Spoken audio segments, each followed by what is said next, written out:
আলু দিয়ে ডিমি শাক ভাজি করতেছি।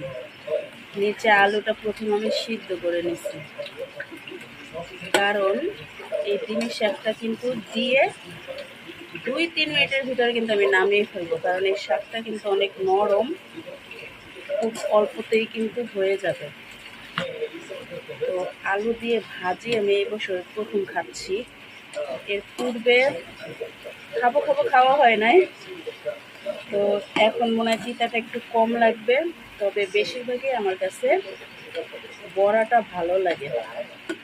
এই যে একদম গলে গেছে, কিছু সময়ের মধ্যেই এটা কিন্তু হয়ে যাবে। অলরেডি কিন্তু শাকগুলো একদম খুব সুন্দর গলে গেছে।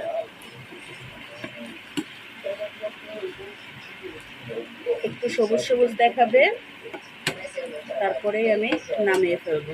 এই যে